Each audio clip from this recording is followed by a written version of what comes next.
Good afternoon, and you're very welcome to Portlaoise for the opening round of the Lidl Ladies National Football League. We are here for a Division 2 clash between Laois and Monaghan. My own name is Tom Clancy, and I'm really looking forward to this clash, which throws in a few minutes' time at 2 p.m. Alongside me to offer opinion and insight is Stephen Duff. We'll hear from Stephen in just a moment, but now let's take a look at the sides for this clash, and we'll start with the hosts, who are of course reigning All-Ireland Intermediate Champions, having won that title last July, and Donny Brennan is able to call upon 11 of the starting 15 from that success. TG Cahir, intermediate team of the Championship goalkeeper Emer Barry, continues in goal. A full back line consisting of Anna Healy, Clodagh Dunn and Amy Kelly.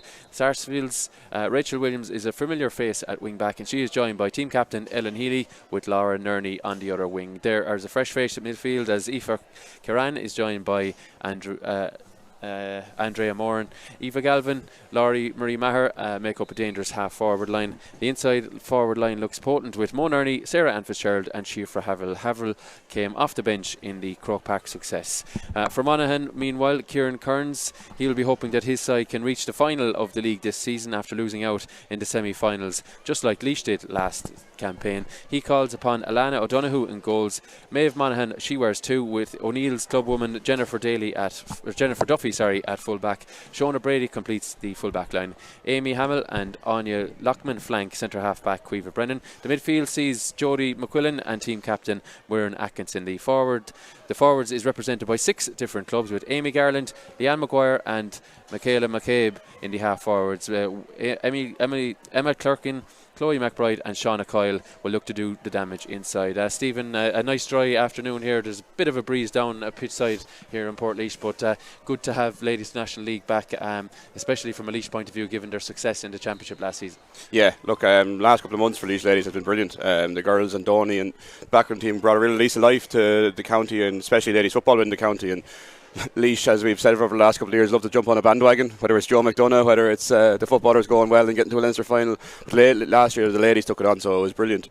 Totally different challenge this year, and probably Monaghan are in the opposite. They've come down from senior, so Laois are on a positive footing coming into this game. Monaghan probably on a little bit more of a negative footing coming in, but it's saying that they've had the success of Donaghmore getting to the Club All-Ireland. Probably disappointing that they don't have as many probably representatives in there as they want. I think it's just Amy Garland, maybe Aoife Burns might be in there as well, but that's probably it. There's probably more footballers in their county, might come back later in the year. Don't know what arrangements they've made there with regards to them players, but it'll be interesting. Probably the midfield there for Monaghan with Jodie McQuillan, Muireann Atkinson, probably their strongest line of the field. Be interesting to see with Laois's totally new midfield there, Aoife Curran and Andrea Moore, and how they deal with that. Andrea's been kind of in and out of the panel, was a real driving force for Ballyroan in their first year senior, getting them to their first semi-final, and then Aoife Curran has been around the panel for a number of years, but it's probably their first time to get a real chance in the team. So it'll be interesting to see how they deal with that.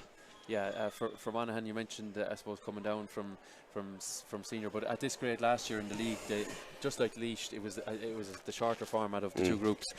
They were in the group of kind of the north half of the country, if you like. Yeah. They've reached the semi-final.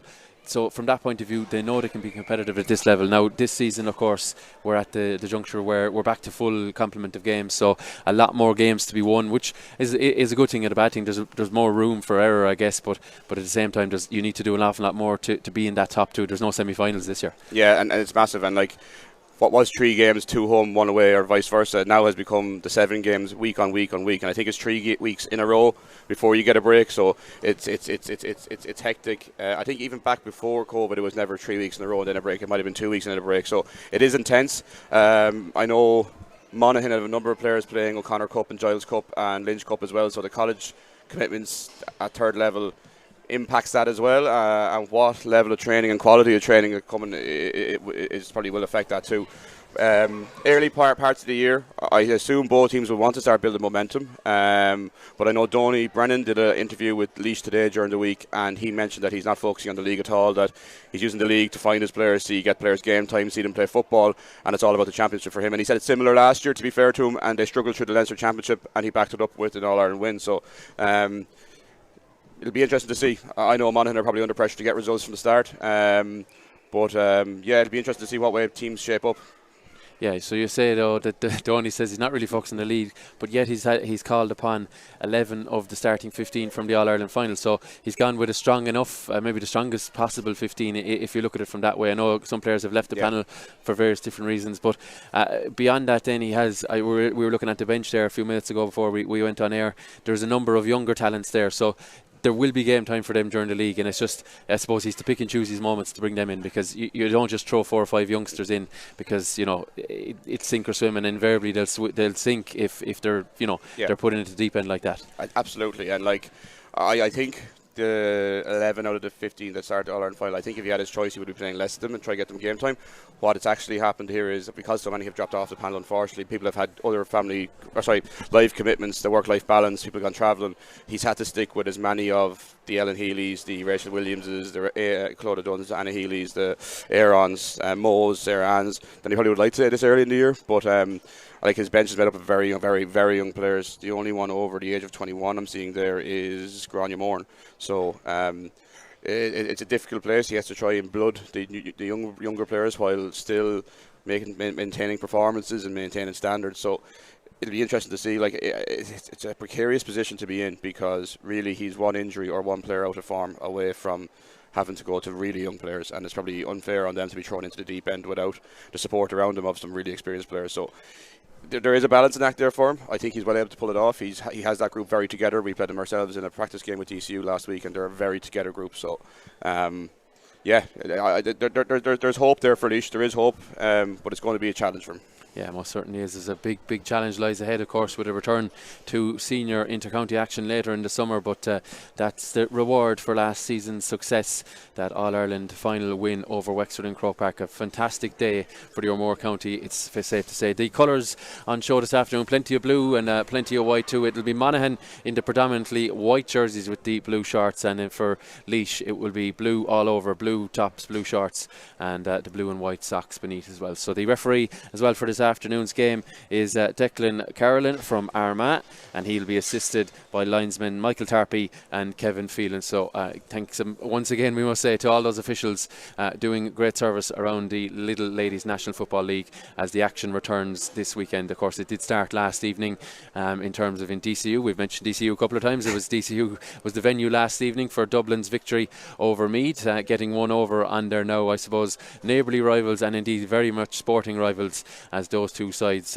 went at it again last night. But Dublin just shading that one, laying down the first little marker of what could be many between those sides this season. And looks like we're more or less set to go. The Laois side, we mentioned some of the names not available to manager Donny Brennan. It's Aisling Donaher, Amy Potts, Emma Lawler and Jane Moore. They're the 4 players that I was alluding to when I said would be missing from that All-Ireland final starting 15. And already, if you just see there at midfield, a couple of positional interchanges for now anyway, as Eva Galvin and Sarah Ann Fitzgerald line up at midfield for the home side. We're just about set to go. The attendance just starting to trickle in here, but the support predominantly, I'm assuming, for the home side, but we'll see as the voices are raised throughout this afternoon. So the referee is, just like myself, he's setting his watch here in O'Moore Park, and we are underway. The 2023 Lidl Ladies National Football League Division 2 is underway, and straight away it is the home side, Laois, into possession as they feed Mo and Ernie, and she straight away finds a player with a pass, but Monaghan read that one and turn it over and win the first free of the afternoon. So the positional switches there. Anything to note? I did mention it was a midfield, but what else has gone on? I think that midfield thing is something we would have seen last year with Laois, is that it was Ava and Sarah Ann would go in for the throw-in. You can see Sarah Ann's gone straight back into full forward already. She's actually been playing midfield for her club over the last number of months. It was a big positional change for her, it's worked for her, so we'll see whether she'll get that chance later in the year. But full forward was where she was lined out. The big change for me is probably Ellen Healy's got into full back, more of a centre back, but she seems to have a man marking role there on Leanne Maguire. Anna Healy seems to have gone to wing back, so be interested to see. With Donny's kind of way of playing last year, positions don't really matter a huge amount. It's everyone for their player. If your player drops off, you have to follow her, and it's very player for player in the way he's going. So it'll shape out itself over time. Yeah, as Monaghan tried to launch their first attack, Shauna Coyle on it, and she just pops it out to Amy Garland, and Garland back to Coyle, and Laois with let me just see, about 10 or 11 bodies behind the ball. There is a bit of a breeze, as I did mention. It probably favours Laois ever so slightly in this first half as they intercept that crossfield pass. Bit of a hospital one. There's a big hit in there as Laura Marie Maher catches and then pops it off to half forward partner Rowan Fitzpatrick, and Fitzpatrick back to Maher. This could be the first shooting chance as Shifra Havel, but I think is just, indeed, she has sent that to the right and wide. The first wide of the afternoon has gone to Laois, but good interchange of passes creating the opening, and a disappointing shot at the end of it from Haverhill, who she did come on in last year's All-Ireland decider and has now been handed a starting berth here on day one of 2023. There's plenty of pressure on the ball there, and the referee says there's an illegal amount of it, so Monaghan get on with it quickly as Caoimhe Brennan just takes a short hand pass. She gets it back, short kick pass, gets it back with a hand pass, and Monaghan, you can see they're happy enough to maybe just carry the ball a little bit more early on in this one. Out to the left wing, and it's Amy Hamill, and Hamill sends it inside. It's neat enough hand passing thus far, but again Laois trying to flood the bodies back and make it difficult for the visitors, and narrow play so far. Oh, that's a good switch of play. There's a chance now for Amy Garland. Garland, she opens her tally and indeed her side tally. That's a good switch of play. She was patient enough to hold her position, Stephen, out on the right wing. Yeah, you can see that early on that the Monaghan players, especially Garland, are really hugging the touchlines, and she was creeping for a long time, and Ellen and Anna Healy, both the Healys, kind of turned their back on her, and it was a bit too late by the time they spotted her, but the switch was on from early. At least you need to keep an eye on that. Yeah, probably a classic case of ball watching, it seemed like, from a Laois point of view, but Garland profits and Monaghan into the lead. As we mentioned, a full round of games for the first time since, I guess, pre-COVID. We didn't even get that one finished, so maybe the first time since 2019 that we'll have a full complement of games in the traditional format. Top two into the final, bottom of the pile will be going down to Division 3, but very early to be thinking about either of those scenarios for any side, as a scoreable free is awarded to the home side. The referee indicating the foul was just outside the D, and across trots Mo and Ernie. I think anyone up and down the country would know Mo and Ernie's name. She's a phenomenal score getter from play, and indeed from place balls. Oh, when Mo's on form, there's no show like a Mo show, as we say in Laois. But yeah, she's a classic player. Like she makes it look so simple. She has this loop that 75% of her scores are kicked from. It's on this loop onto the left foot and left foot only, and no matter who you talk to around the country, no one can get near her. It seems like such a simple thing to defend, but it's really not. Mo's a special player. Yeah, so within 4 minutes we have a score apiece, and Mo Nerney off the left, as Stephen alluded to, is our predominantly dominant foot. She slots it over with such ease, and there was very little in the routine. She just steadied herself up and fired it over the bar. Can they add to that one with a shot from Laura Marie Maher? And the umpires nod to each other, and that's a finely taken score off the right boot of Laura Marie Maher. And just like that, the home side into the lead. And that was a well taken score, Stephen. It was. Laura Marie got another special player, important player to that All-Ireland last year, and Laois's big press here. Laois tend to press with 12 or 13 players all the time. Yeah, caught them out a couple of times, and there was players on at the back post there. Didn't spot Mo. She was calling for the ball, but it's going to be something we're going to see a lot in the game. It's a big press and the kick out. Yeah, Sarah Ann Fitzgerald has to come against a wave of Monaghan bodies. They're going to have to recycle out to the right wing. There is so many players in the zone there, as you'll see. That's kicked, and that's pretty aimless and harmless stuff. A second wide for Laois, but they'll be looking to pin Monaghan back here from this kick out. They have maybe, I think there's only 6 other players really that are outside the 45 or in around that zone. So an awful lot of bodies in front of Alana O'Donoghue here. Can she pick out one in a white shirt? It doesn't look like it. Well, the kick out just about carries over the Laois cover. And a long way from position is Maeve Monaghan for Monaghan, and she finds Coyle. And as you'll probably start to guess, the numbers meaning very little around the place here as the ball is sent in to Leanne Maguire. And Maguire just sees her effort half blocked, and then a push going in favour of the home side. And the referee has decided a little bit of dissent. He's going to move it up. But sometimes with moving the ball like that, there's the side who have had it are actually punished, because it just allows Monaghan to come back and reset. But happy enough Laois are to build it slowly. Eva Galvin gets it back from Amy Kelly, and there's a good collision there. Referee says nothing doing, and look at the Monaghan cover, 4 or 5 bodies in there, and it's very difficult for Laois. They're going to have to play with a little bit more wit, as I think Rowan Fitzpatrick is on the deck, just about gingerly getting to her feet. Ball sent inside looking for Mo Nerney.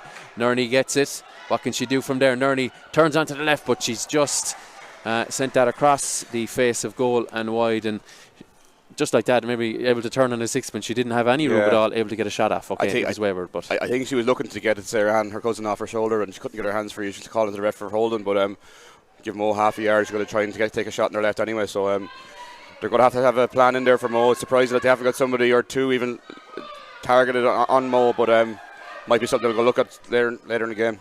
Yeah, well, it was it's a good interception here now. Chance for Rowan Fitzpatrick to put on the running shoes. If Fitzpatrick, though, she'll be disappointed with that effort, and already that is 4 wides kicked by Laois, but they've definitely been strong in the tackle so far, definitely good on turnovers, as Rowan Fitzpatrick is just a little bit disappointed. Again, they have 13 players on the press now. It's Emer Barry's marking 2 players inside her 45.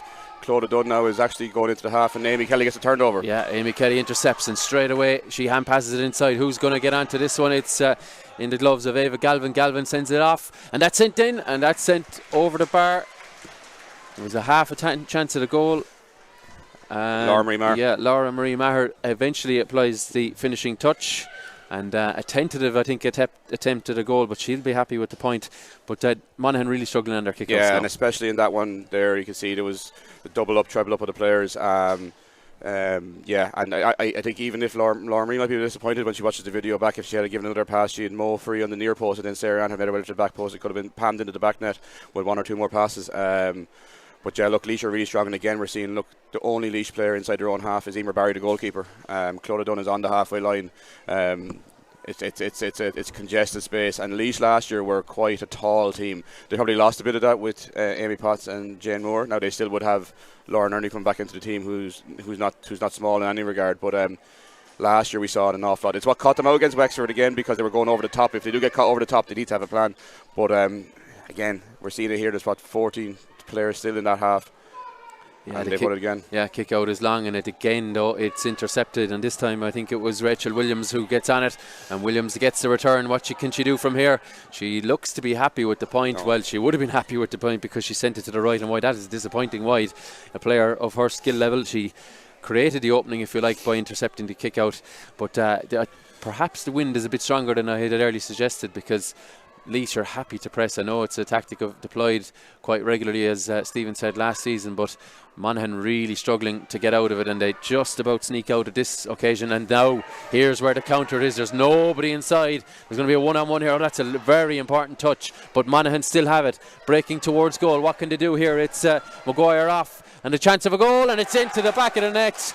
And Stephen did say that Laois needed a plan for that. Finish to the back of the net. Oh, great finish, Stephen, into the top corner. Yeah, that's like there's a risk reward. We've said it for years. Let's look at this. It's a massive reward from that intermediate level. We were getting score and score and score. And Laois could have had an awful lot more scores, and it probably ruled out missed chances. But yeah, Laura Maguire capitalised on that. Maguire finishes it to the back of the net. Great stuff from Monaghan. And the one time they did find someone with their kick out, however fortuitous it was, they countered with great speed. And Emer Barry had to backpedal onto her goal line, but nothing she could do about the strike into the top corner. And just like that, the visitors are in front. But back come Laois. Eva Galvin gathering at the second attempt. She sends it across to Sarah Ann Fitzgerald. Fitzgerald has to go backwards again. And here's Williams. And Mo Nerney now is switching it across this side to Andrea Moran. Moran, what can she do from here? She just continues to carry, and an opening will come. She passes it off on the turn to Sarah Ann Fitzgerald. A great reply from Fitzgerald and a great reply from Laois.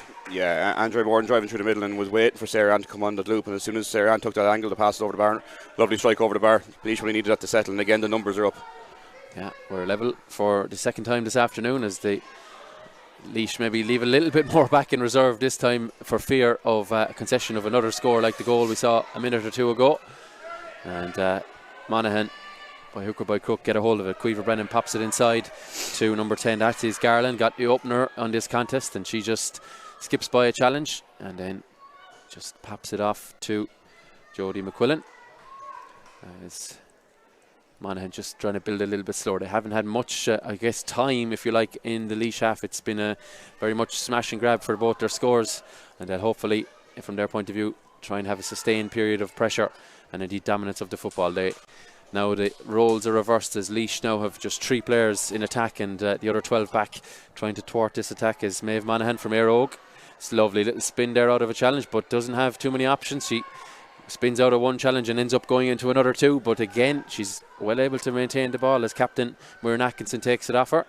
And this now is Emma Clerkin from the Monaghan Harps Club, and that's good working of the ball, good patient stuff. There's a collision there. The referee is going to say that that's charging. Indeed it is, and it's a free for Laois. But noted there is the fullback Jennifer Duffy, who was guilty of charging. The referee again just being a little bit pedantic with the positioning of the free, and has told Laois that you must bring it forward to take it, and allows Monaghan a chance to retreat. Amy Williams, or Rachel Williams I should say, onto it, and she sends a hand pass in there to Maher, and Maher sends it low into Nerney, and Nerney looking to just escape the clutches of the defender, and that's good defending there, because Nerney runs out of road and has to go backwards. And it's Andrea Moran wearing the number 9 shirt. She is going to carry, and what does she have someone coming off the shoulder? Well, eventually back there is Fitzgerald, and Fitzgerald finds the run of Anna Healy. We were more familiar with her further out the field than wearing number 2, but nevertheless she's joined in the attack. Healy off the left. She decides, I'm going to do it all myself. Anna Healy, that's a fine score. And there probably wasn't much else on, so why not take on the shot? It was looking like the phase of play was going to break down, and Anna had a look on her shoulder, over her shoulder. Probably was the wrong side for a left footer as well, but she struck it lovely.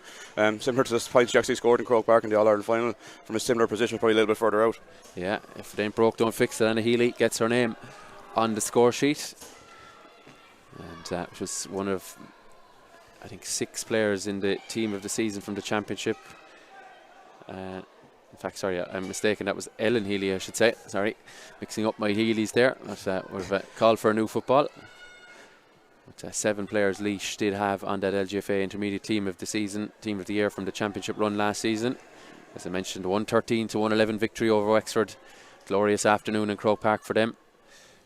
And they'll be hoping to maybe just get a foothold in senior as they lose possession of the football here around the middle third.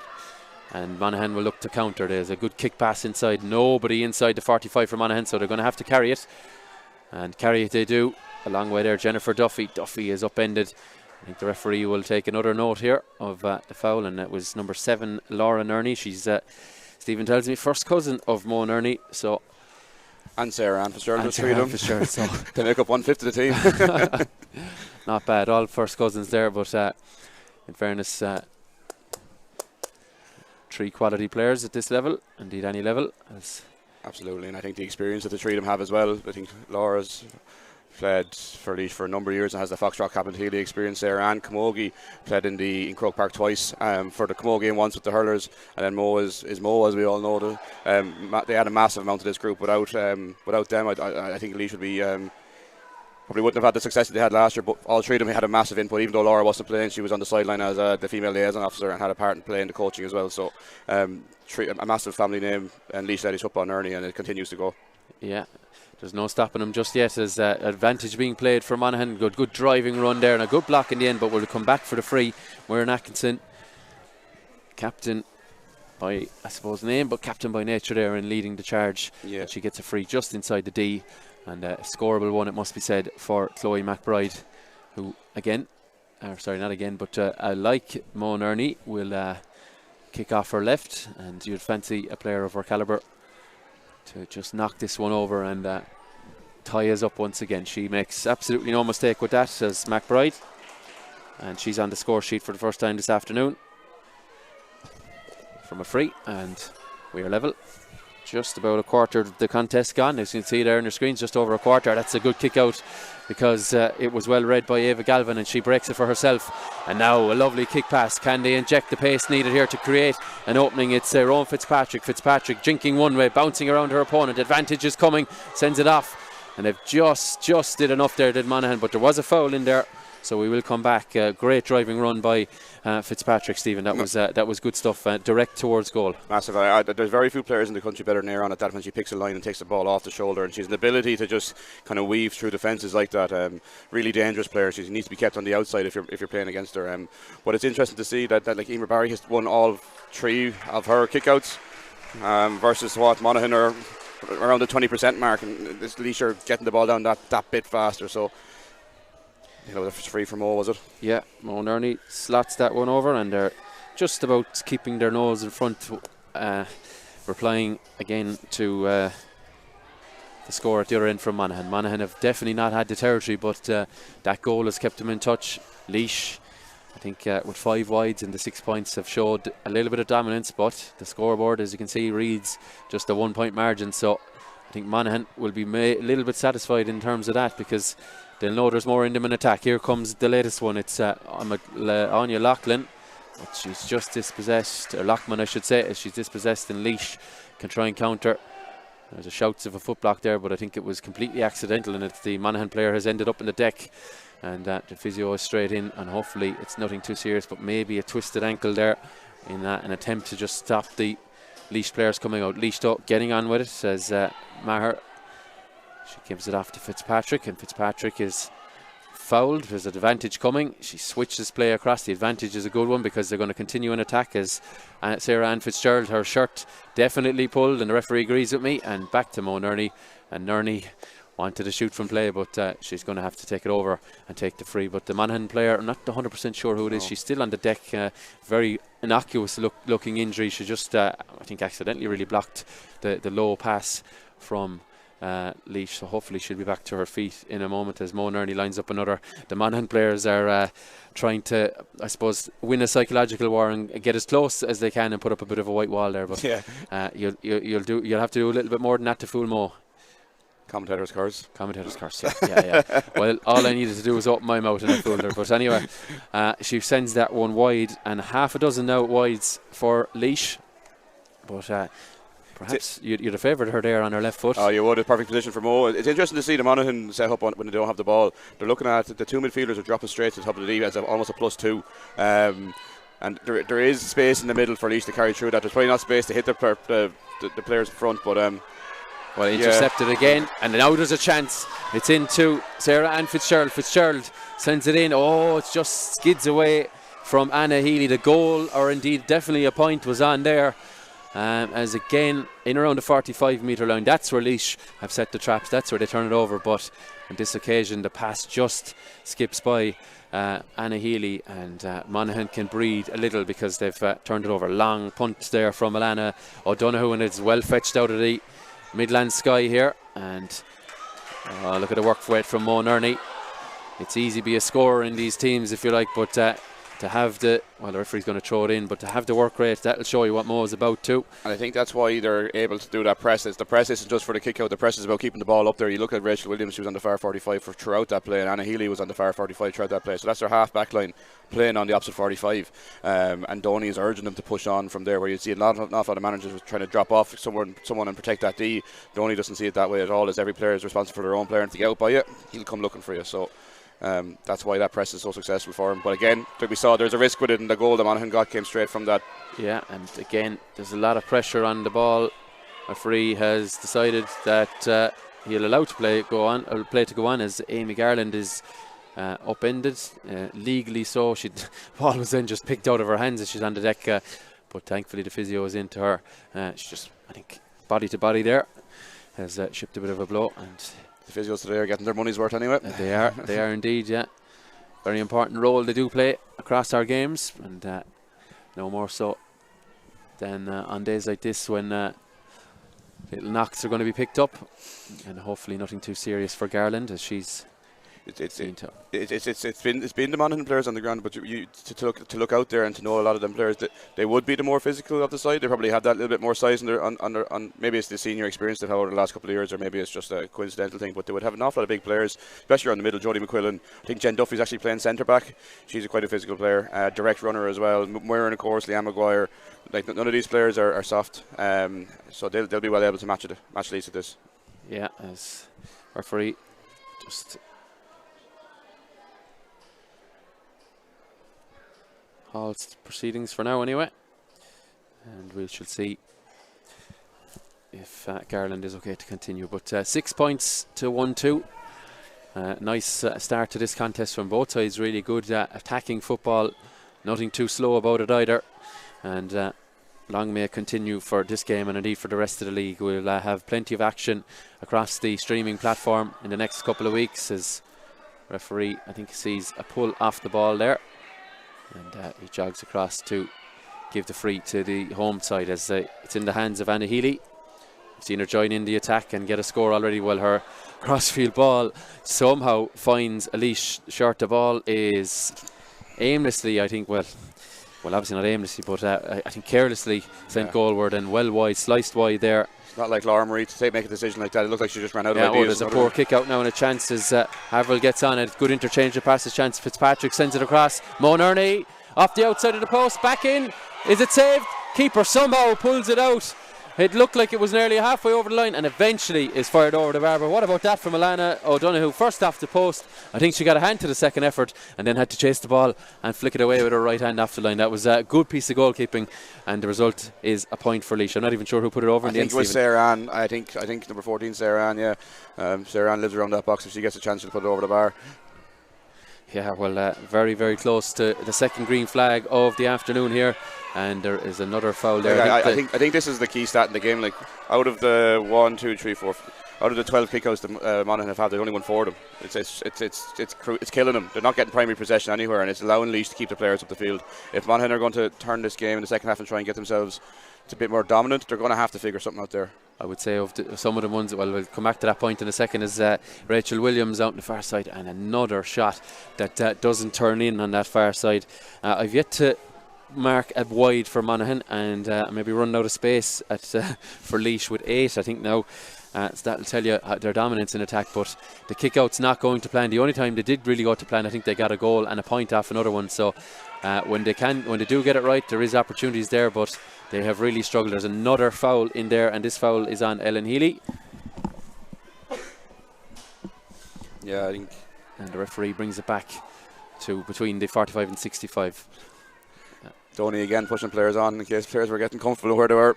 We're again looking at players being pushed up the field. But isn't it refreshing to see the confidence and the belief in the side that they're quite literally leaving one player back with their goalkeeper, and sometimes even none. Yeah, looking at now. This is where they have the numbers. Galvin, it's another one off the post, and another one that goes wide. But just to go back to that he's not really worried about conceding. Of course, he doesn't want to concede, but it's not the primary concern. The primary concern is making sure they have enough hands in attack to really make things happen. As the kick out turns into a 50-50, and again The 50-50 is then turned into 100% in Laois Fair. Oh, it's a great take in the air by Garland.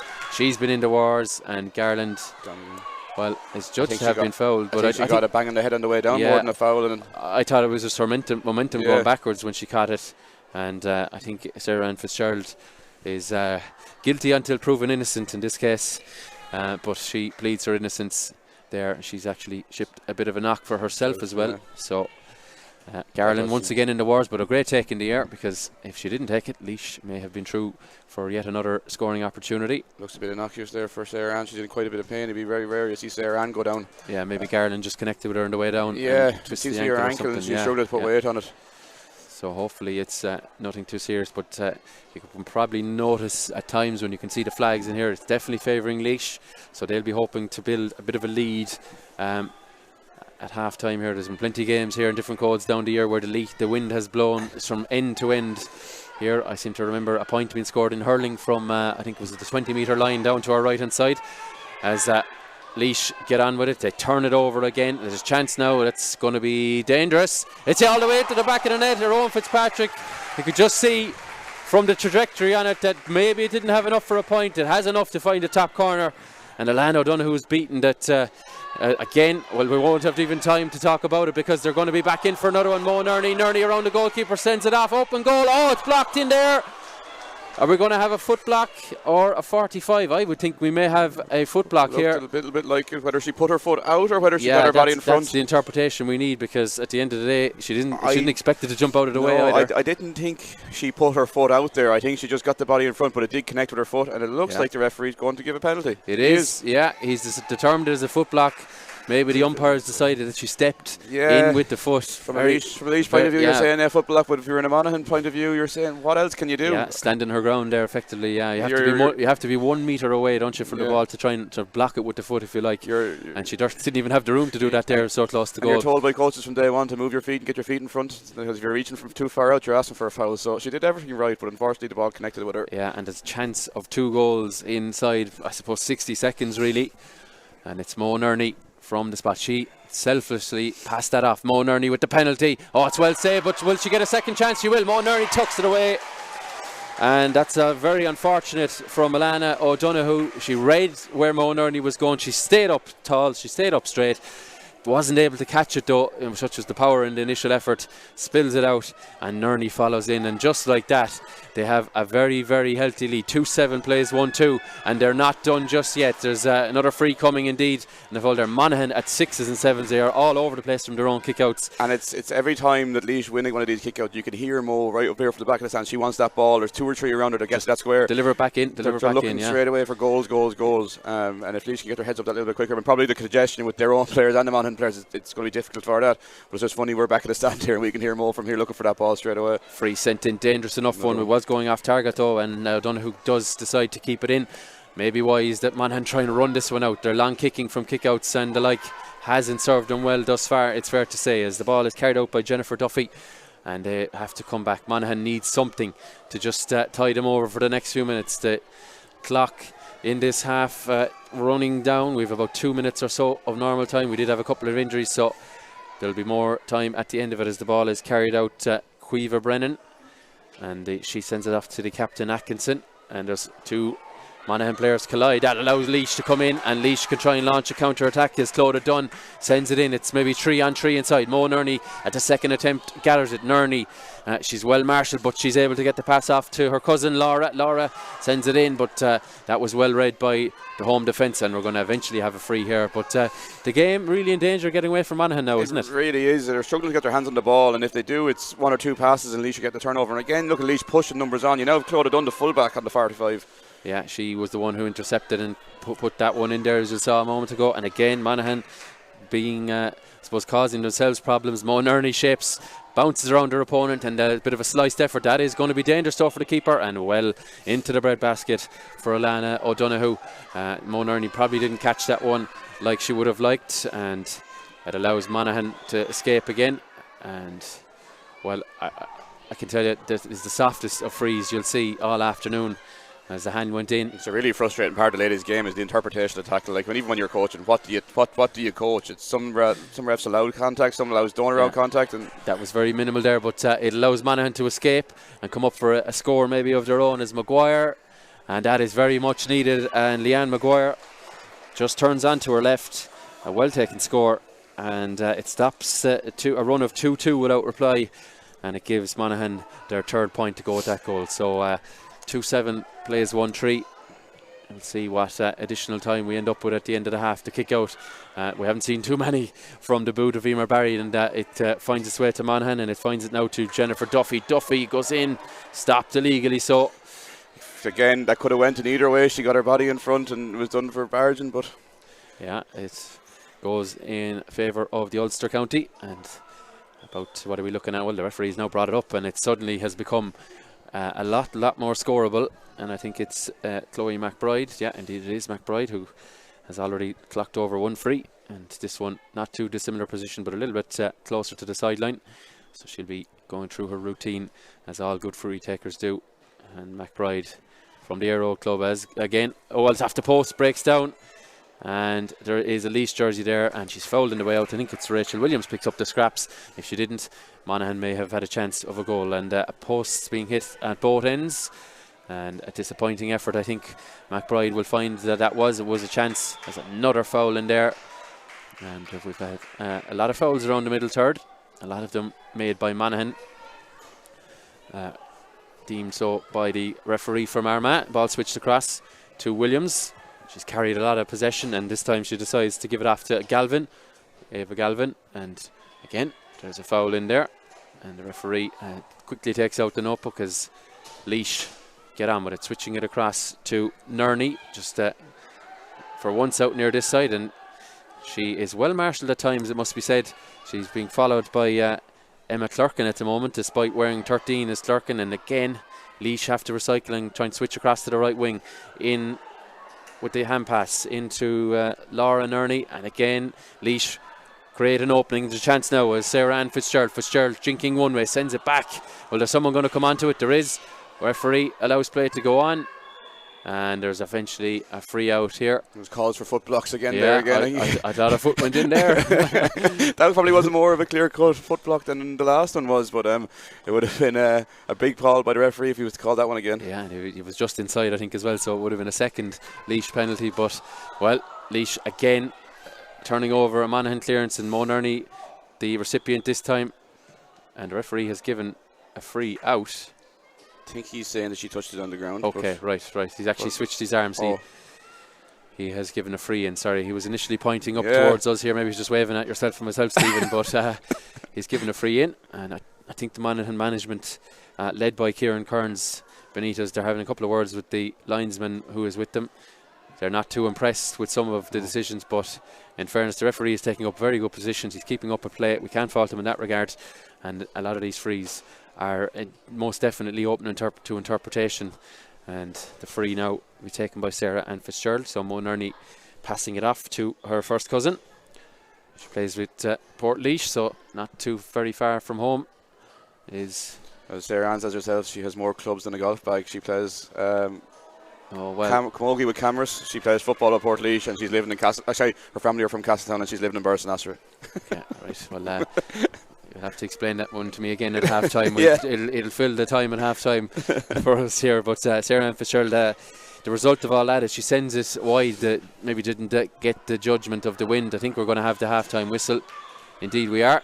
So the half time whistle goes here in Port Laois, and it is the home side, courtesy of two quick fire goals who have pushed themselves in front. Goals from Eoin Fitzpatrick, and then Mo Nerney, after she initially missed the penalty, has pushed them 2-7 to 1-3 clear. Stephen, if you can sum it up for me, Monaghan in real peril on their own kick out, but what are Laois doing well that has them in the lead? I think what Laois are doing well is they're obviously that kick out press, they're getting the numbers up the field. But it's not just that, it's anyone can get numbers up the field. It's about being brave, staying there, and they're getting the tackles on, they're getting the turnovers, any sort of a loose ball, they're getting on it. Like Ellen Healy, she loves that dirty ball, but there's more and more of them coming to that dirty ball, and just that quick turnover. And as we said, Mo's getting to the goal, Sharon's getting to the goal, and they're looking to get that ball in. So it's going to be tough for Monaghan now, but they have the experience. They have enough players there that they can do something, but they're going to have to fix and find a way to get over that press. Perfect, yeah. Thank you very much, Stephen. That's the thoughts of Stephen Duffy beside me. We're going to take a break here ourselves. We're going to recharge for the second half. Don't go too far away. You can join us again for the second half very, very shortly.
You're welcome back to O'Moore Park here in Portlaoise in the lovely county of Laois. It is half time.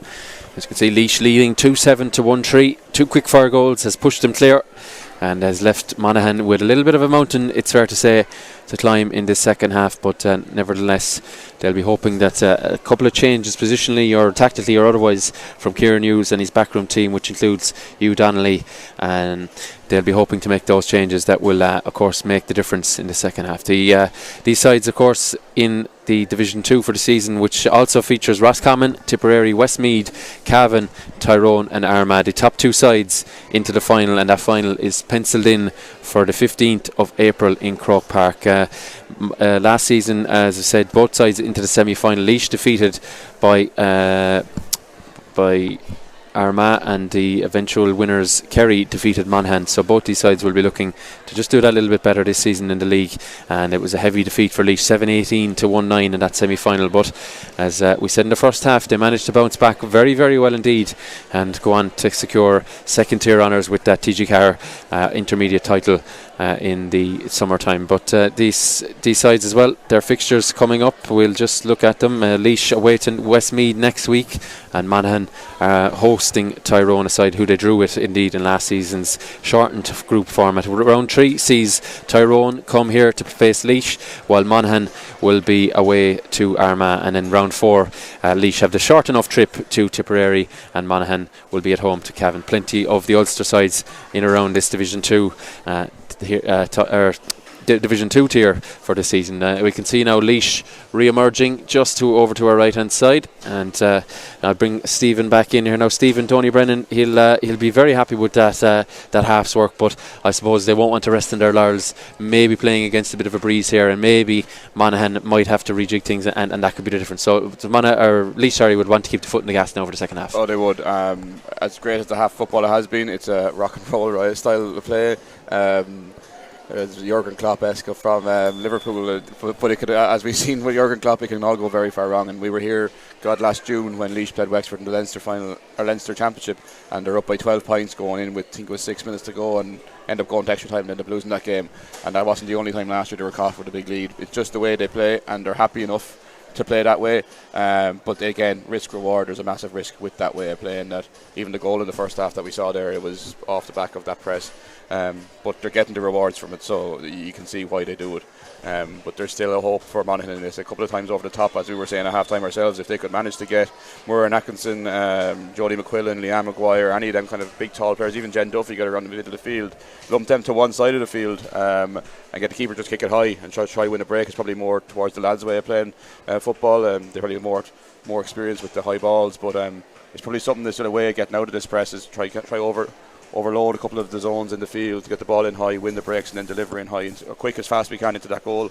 And there is goal chances on then, so we're going to need to see some thinking outside the box from Monaghan, I think.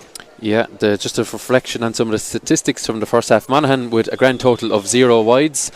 Laois on the other hand with 10, so that'll tell you their dominance in terms of territory and possession, but they could be much further ahead if they had been that little bit more clinical.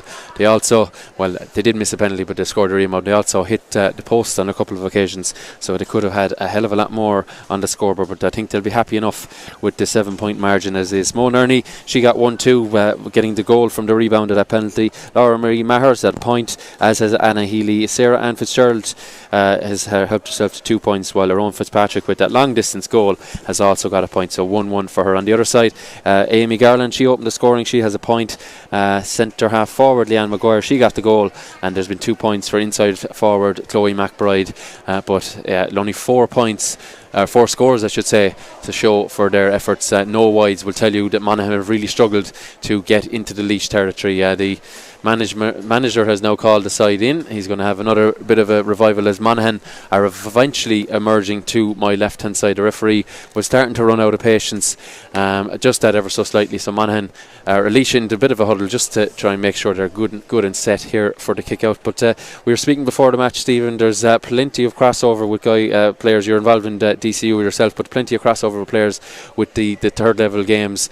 It's a difficult time for players. I mean that in a positive sense. They love, I'm sure, getting out playing games and maybe less training in a way, but it's difficult balancing act between study. Some of them, I'm sure, are working part-time jobs and all the rest of it, and then obviously trying to play on an inter-county team and a third level team. It's a difficult task. It's mental, to be honest with you, and I don't think I could exaggerate the stresses that's on inter-county players at the minute.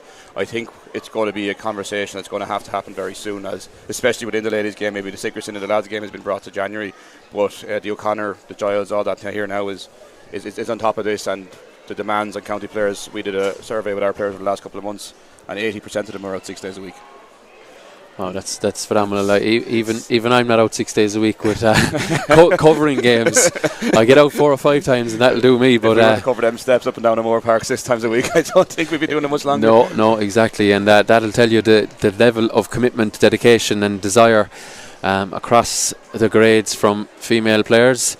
And sometimes for very, very little reward in terms of maybe silverware or otherwise, but that'll tell you how much they enjoy playing our games. And we're just about set to go. Monaghan did decide to re-emerge, and we do have a sub on the Monaghan side. It's we have 2, in fact. I think Rosemary Courtney. Yeah, Rosemary Courtney. She'll be wearing the number, is it 22 shirt? So she's been introduced, and she's right on cue, has got in amongst the possessions. So we'll try and confirm who has gone out. We've no public address here this afternoon, no fourth official to notify us of that. So Rosemary had an awful lot of experience there, especially with her Dunamine run to the Club All Ireland. Rosemary's with the team, in and out with the team for a number of years. Really skillful player, so hopefully she'll bring a bit more to their attack. Yeah, and speaking of attack, they're launching their first of the half here, and they're going to have to maybe just check themselves a little bit, as it's Chloe McBride who decides to go back to Garland, and Garland switching across here to McQuillan, and McQuillan catches well, but has to just again pop a little pass off as Laois get the numbers back. Can they thwart this attack? It's Garland, bounces, steps inside, outside of the boot. That looks good. Score. Oh yes, indeed, that's a delightful score, and it's Amy Garland with her second of the afternoon, and just as she did in the first half, she opens the scoring, and Garland has got exactly what the management would have ordered. The first score of the second half, get themselves back into some bit of contention, back to 6 now, and a fine score. Lovely score outside of the right. Monaghan are going to they needed the first score, and they're going to need to make sure that they break down a couple of these Laois attacks and continue to build momentum. They're going to need a big turnover or a big score that's going to kind of give them that little bit of life, because it still feels a bit flat. But Laois are back on the ball here, and Ava Galvin's looking dangerous again. Yeah, Ava Galvin carrying and deciding to pass it off. She'll look for the return perhaps from here. It's Rowan Fitzpatrick off the right. That's a good defensive block there, and the keeper reads the flight of it, and O'Donoghue comes out, but she's in a little bit of trouble temporarily. 3 Laois players put their hands out and say, "What, me?" Yeah, but it's that type of the thing of if the referee is being soft on tackles, he's going to be doubly soft if you touch the goalkeeper. The goalkeeper seems to get them cheaper frees, but we know they're a protected species in maybe the soccer game, and perhaps even this afternoon. Of course, you can't touch them inside the square, but she was outside on that occasion, was it? I don't know, but her side get another free between 45 and 20 metre line, so about 40 metres from their own goal. It's a bit of a tentatively taken free, but Monaghan come up with it. Referee has the arm outstretched, and another foul. And there has been a lot of fouls, but we don't have any calls for a yellow card. The yellow cards can turn these games if indeed they are awarded. And we'll see, will the referee eventually run out of patience with some of the stop-start fouling that's going on. There's a collision off the ball there after the pan pass. The referee, I don't think he had seen it, or certainly didn't feel there was a foul in there if he did. And play goes on, back out to the right wing, and it's Caoimhe Brennan, St. Bridget's. She has not even looked forward there, ball turned over, ends up on the deck. Laura Marie Maher, she was heavily involved, does well to recycle, and Laois will look to counter, try to re-establish that 7-point margin, and that good work there by Rosemary Courtney, but Laois still have it, and it's Fitzpatrick who sends it off. Lovely interchange with Galvin. Oh, lovely spin back to Galvin off the right, straight over the bar. those two really linking well all afternoon and linking well here early in the second half. A great score, Stephen. Yeah, Ava Galvin's a real she's a real straight line type of a player, but she manages to find real penetration through defences all year. She kind of hovers around the centre forward to 65 kind of position and picks up that loose ball and just drives. Really talented player, and actually a lot younger than a lot of people would think. I think she's only about 21 years of age. There's an awful lot of football ahead of her. Yeah, Rowan Fitzpatrick maybe watching Dancing with the Stars with that little pirouette out of the tackle and decided to do the hand pass. I don't think on Dancing with the Stars they were able to couple such skills together, but she was certainly able to do so. And ball sent over the bar. So we're as you were at the break at 7 point margin for the home side. It'll be a good tonic to back up that All-Ireland success by getting the first win of 2023 at the first time of asking. Ava Galvin just slows it up and waits for the runner in Sarah Ann Fitzgerald. Fitzgerald a little bit disappointed with her pass there. Not everyone on the same wavelength as it comes out to Courtney. And Courtney has been heavily involved since her introduction. Maybe trying to show the management that she should be in the 15 week on week. Courtney carries, kicks inside. Oh, and it's gone through the legs of the inside forward. It was a good delivery, but maybe just a little bit misjudged. And I thought there that maybe Emer Barry would be wise to let it trickle out over the end goal line. But she's making sure Monaghan still have no wides. And Shifra Havel, we haven't seen an awful lot of her. Maybe some of her colleagues in the forward line have been in a lot more possession than her, but she's determined to get involved here now. Sends it inside to Mo Nerney. Mo Nerney well marshalled inside there. And I think it is indeed Emma Clerkin who's gone all the way back with her, but Nerney comes up with the goods as so often is the case. She's running out while the referee has given, well, he indicated temporarily a free out, but now has given a free in. And Mo Nerney will be wise to move it out to the 13 as is the rule. She won't be kicking that with her left either. No, would have taken a miraculous effort on left or indeed right foot to score from there. Ball back to Ava Galvin. And she's, again, we're not doing statistics here on possession, but if there were, I think she'd be fairly high up the pecking order in terms of that she really does get involved. And as I say that, she gets in on it again. She's constantly showing for the football, not shying away from it. And she helps Laois just build a slow attack as Rachel Williams gets it back again. Monaghan now with 13 behind the ball, and it's yes, of course they need to tighten up at the back, but it scores is what they need if they're to get themselves back into this one. Laois are very narrow as well. It's a congested part of the field, and they're going to need to open it up and maybe give themselves some height inside. Like even the furthest player up is at 21 on the 21 yard line, Sarah Ann. You can really get her going 5 or 10 yards further forward and really trying to open up the space. Yeah, this is where someone needs to make a run and put a bit of pace into it, because it's gone all very pedestrian. I think I'd be able to keep up with this pace. I think Laois are happy enough to keep the ball now. It's Monaghan who are going to have to come and play, and at the moment they're not really willing to. But there is an awful lot of space there in front of Sarah Ann if they can get. The D is really wide open. I think the sitting players, Jen Duffy and Werner, maybe 5 or 6 yards too far forward. Yeah, as finally Laois try and break a few lines, but the pass isn't great. Mo Nerney puts a hand on it. Oh, well taken there by Galvin, and she sends it out. Now there's runners for Laois, but again they're forced into a position where they can't shoot from him. It comes all the way back to cornerback Amy Kelly. I use cornerback in the lightest of terms positions, as we've said so often. Jersey numbers meaning very, very little for many of these players. Is Rachel Williams, probably one player who's kept maybe what you'd consider a traditional starting berth, and as you say that, she's drifting across to the left wing.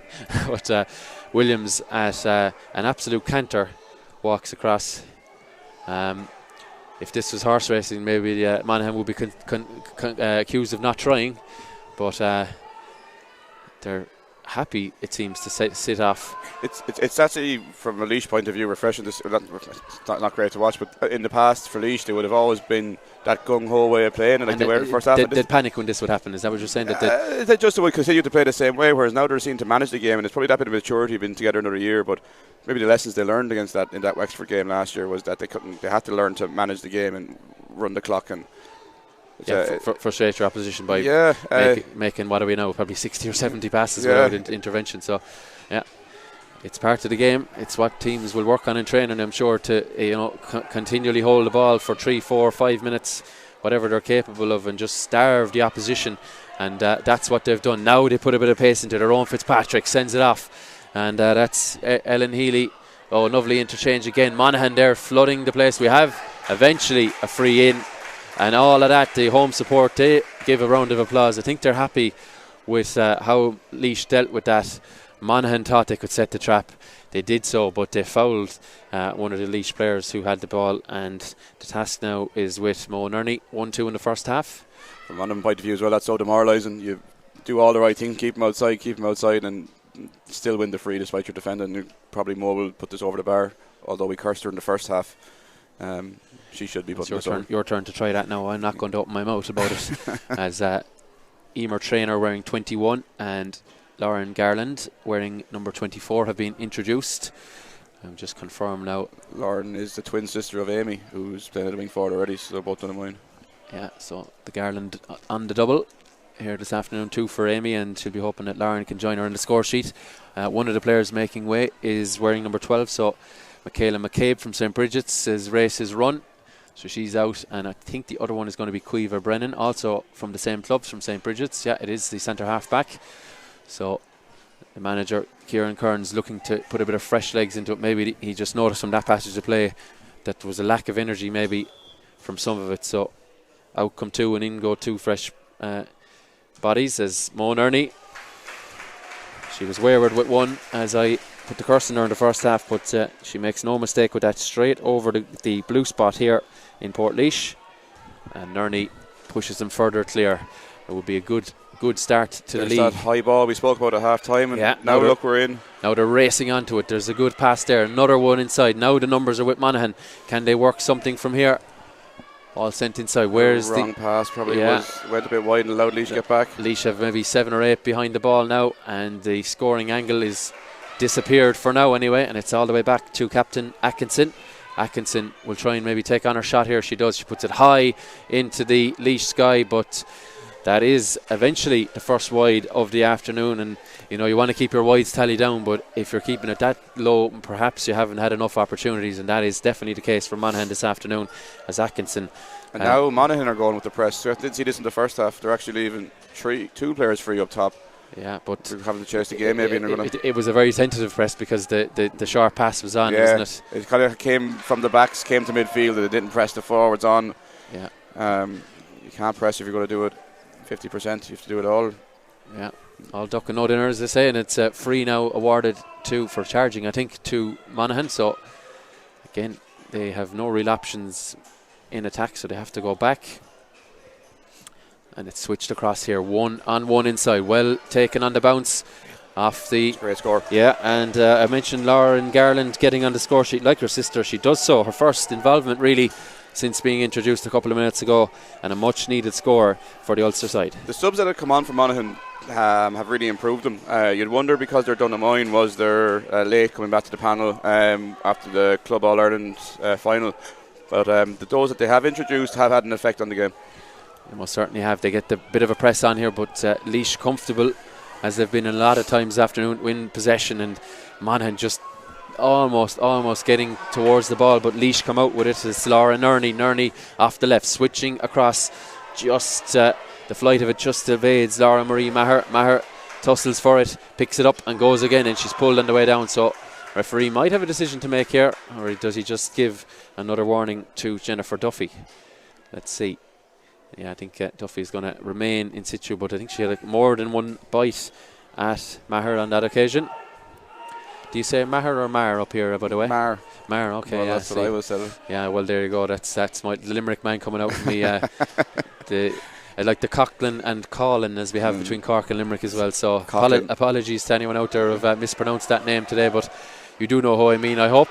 And there's a bit of a slide tackle in there, such as the different dialects around the country. We're back underway anyway, and it's a free to Monaghan. A very scrappy few minutes, despite that point from Lauren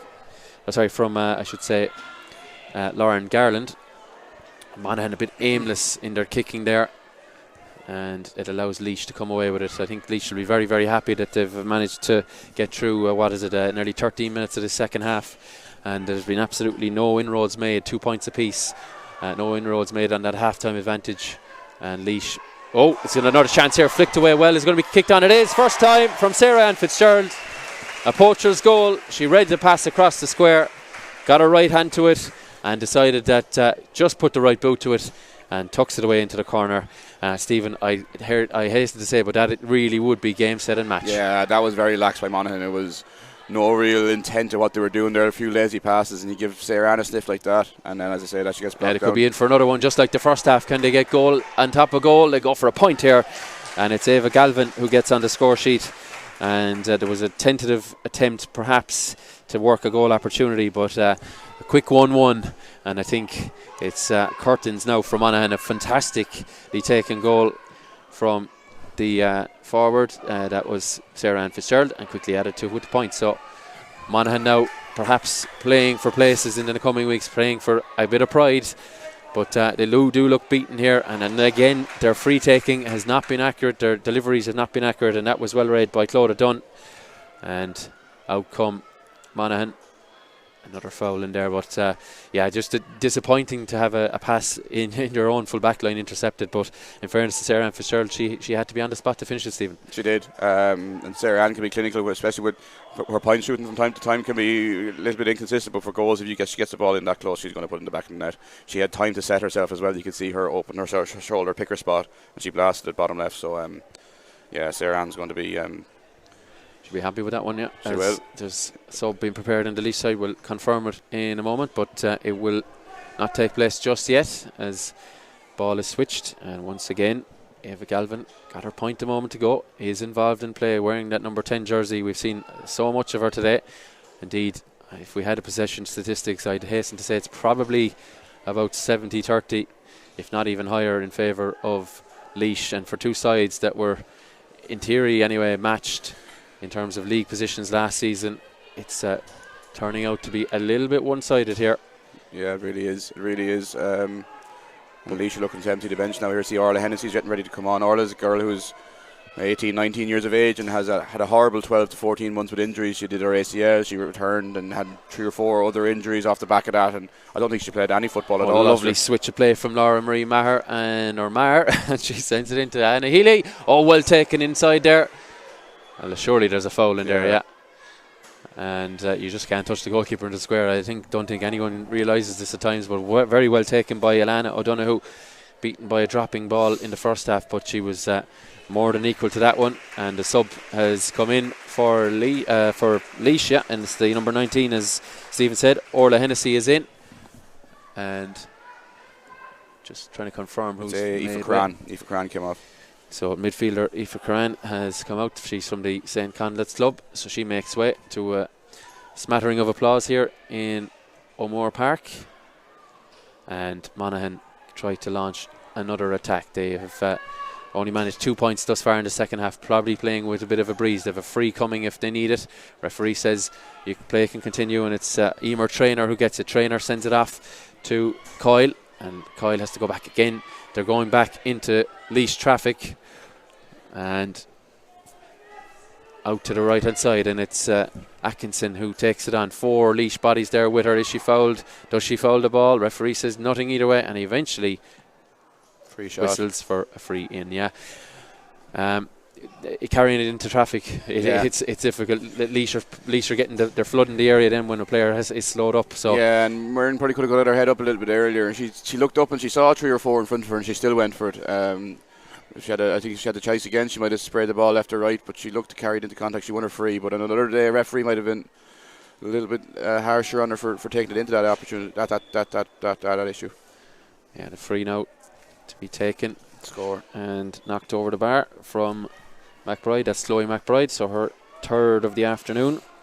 And the third, as I said, in the second half for the visitors, but they'll have to regroup, you'd feel, after this game. This one, maybe I'm completely wrong, but looks most definitely gone beyond them. They're what are they now? 10 points behind. I think Monaghan will be worried after this performance now. I think it's maybe the manner of it rather than what the scoreline, just the manner of it. Play. And I think for themselves, they probably would have been targeting as Laois coming up.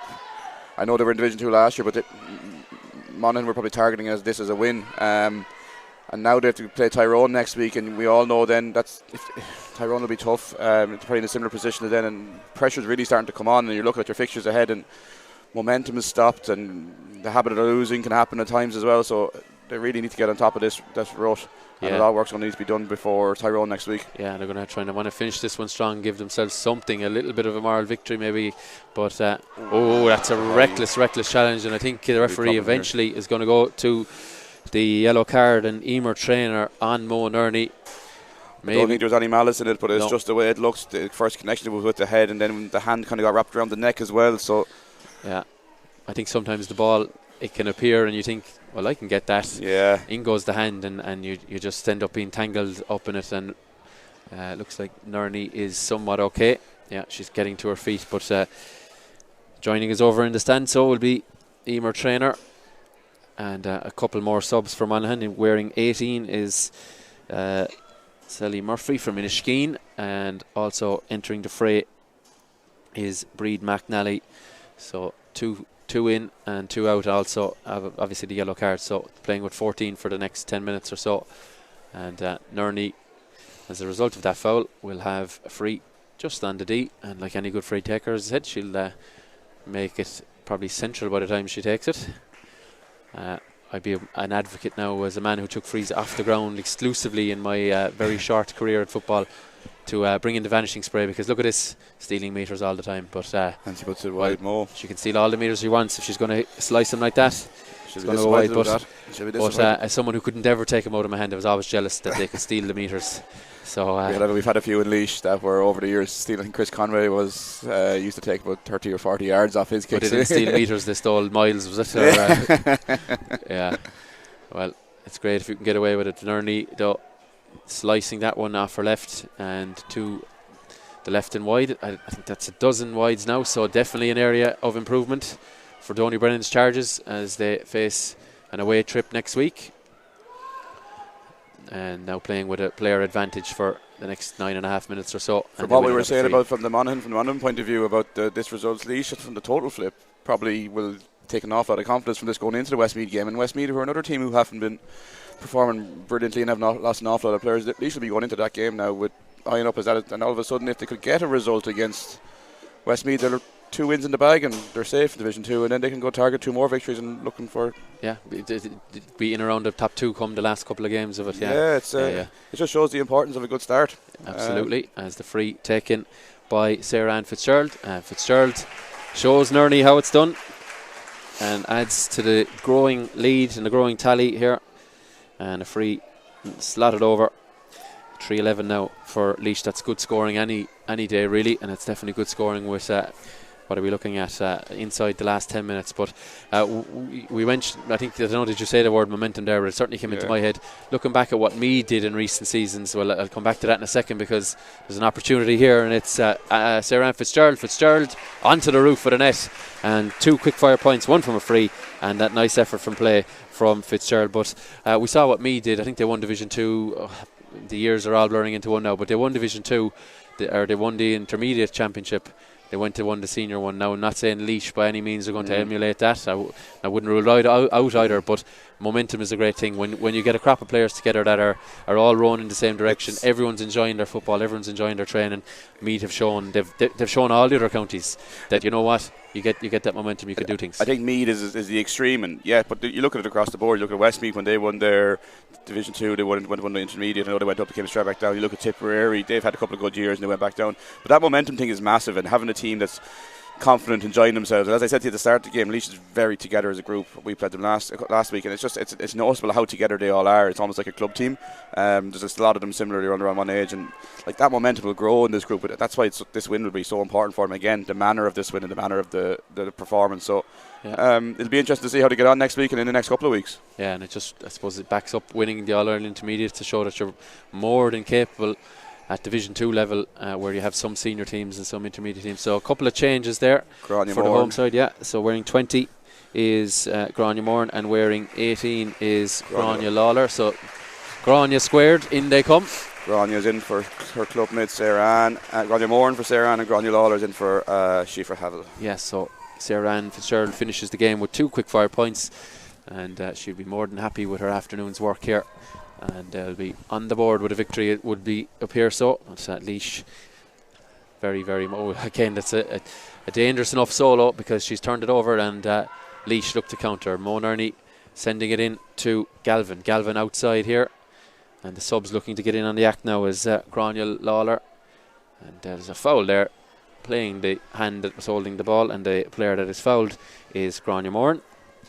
So the two Gráinnes straight into the action, and they give Mo Nerney an opportunity to, I'm going to say steal another few yards here, but an opportunity to knock the ball over the bar, which she's more than accustomed to. Top scorer in last season's league and I think championship as well. She keeps that one a little bit straighter and she knocks it over. A phenomenal servant to her county. 4 subs from Monaghan now, so right, okay. We've got Aoife Burns anyway, number 19 for Monaghan's coming on. 20 is...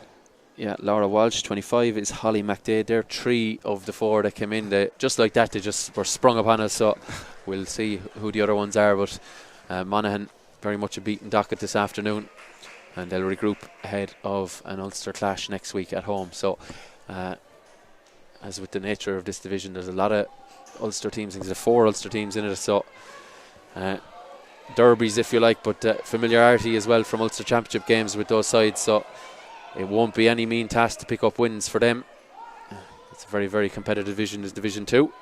Westmeath decide who have dropped down into it as Laois through Fitzpatrick carrying the ball again, and she sends it out to Orla Hennessy.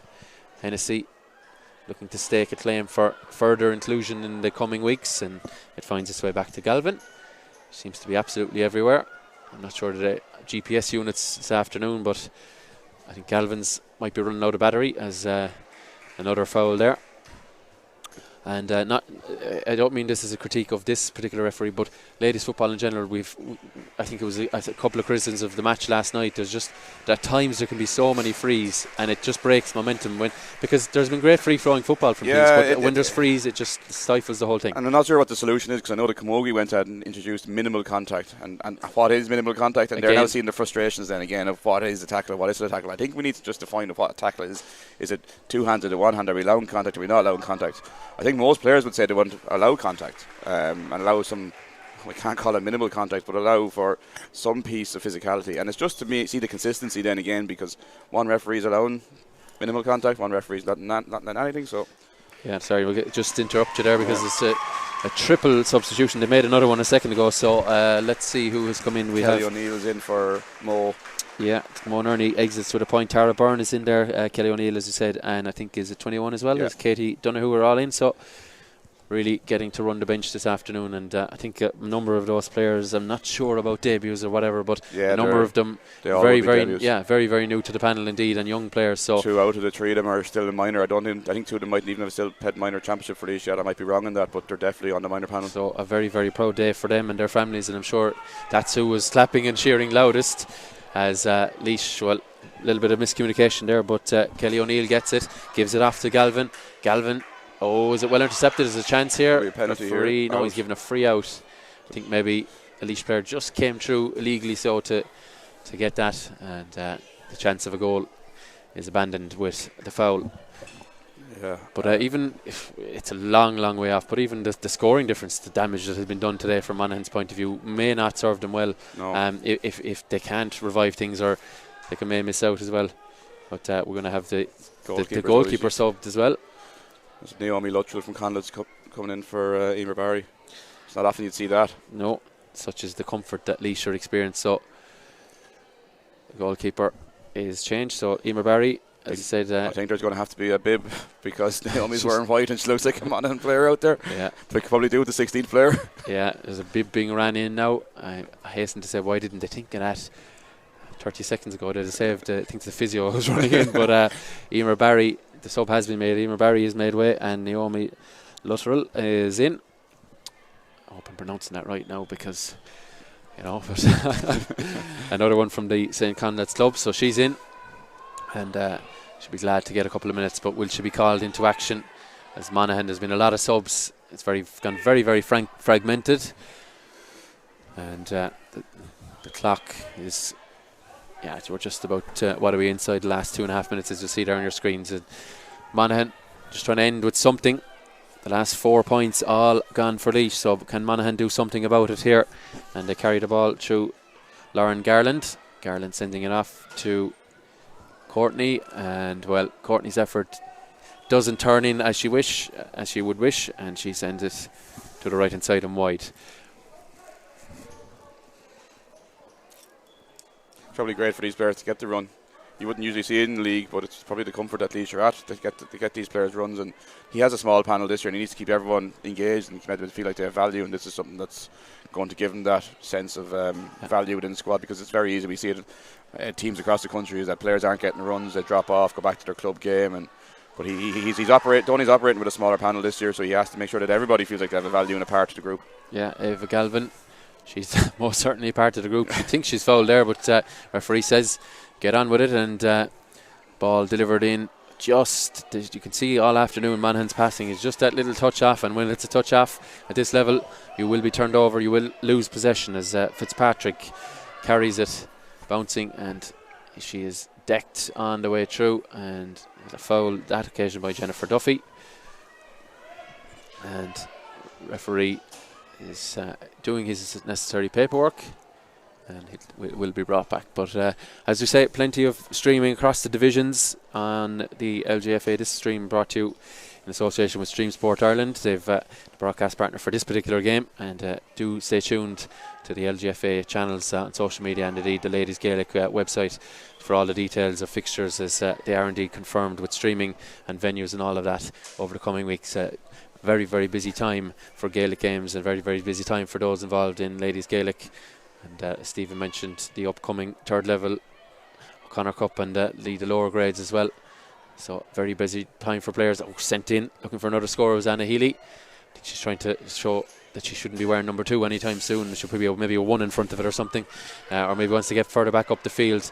Rachel Williams, she marshals that right channel to perfection really, and intercepts there. And Monaghan really out of ideas, and confidence you'd hope is not on the floor after this one, but it would be understandable if it's particularly low. Yeah, I think it's it looks even from here that the game is done, but it looked like a team that's, as you say, out of ideas. It's going to be a long drive back to Monaghan, and it's going to be a long week before Tyrone, I think. Yeah, but that said, given that kind of last couple of seasons we had a half a league, if you like. There's I definitely said at the very top of the broadcast here, there's more wiggle room, so there's more time to get things right. As I think the last 2 subs for Laois are introduced, so Roisin Allen and Ellie O'Neill. So 2 more youngsters, I believe, are introduced, and I think, if I'm not mistaken, number 16 to 25 have all been introduced for Laois, all playing some minor role and some a little bit more so. But that's a good day's work if you're Donny Brennan, and you've obviously put the win on the board too. Will any of those get in on the score sheet? It's carried now by Kelly O'Neill, and it's sent back to Rachel Williams. And most definitely the players that were involved in last season's triumphant intermediate title, they've come back in fine fettle, and they want more in the county jersey. Yeah. And you can clearly see it as ball sent inside. Who is going to come up with it? Oh, it's just ended up on the deck. Monaghan don't want to concede a 4th goal, but they may concede another point here. Ball back to Ronnie Moran, but she's tackled. Monaghan are going to have to carry it. Only have 1 player ahead of the ball really here now, and that's good interchange. Duffy gets it. Duffy has to kick it. Good pass inside. Yeah, nice pass inside, and that's Lauren Garland. So on the score sheet already. Advantage coming for Garland. Just takes a poor solo there, but she comes back for the advantage. She was hoping to land a brace of points like her sister, but it seems a long time ago when they got their goal, and Monaghan, that put them 1-2 to 4 points ahead, if my notes are correct.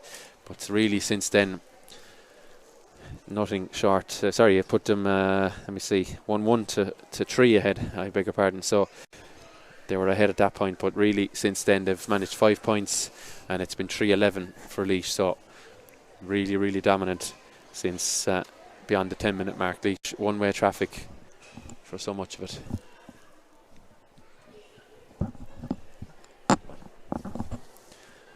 Free will eventually be taken. We're 2.5 minutes over the allotted 30.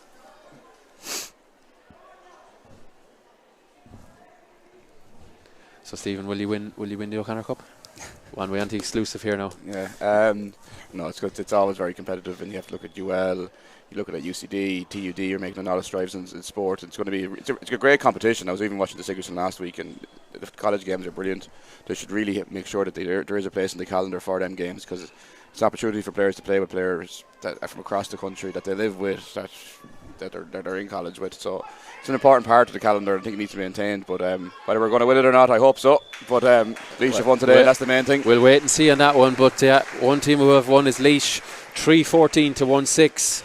A dominant display from Laois. The momentum of last season has not been lost. Donny Brennan goes to shake the hand of Kieran Kearns. A disappointing afternoon for Monaghan, it's fair to say, but they'll regroup ahead of plenty of action in the coming weeks. That is more or less where time will beat us here this afternoon. Laois 3-14, Monaghan 1-6. I've been Tom Clancy. He's been Stephen Duff. Thanks very much for joining us, and we'll chat to you very, very soon.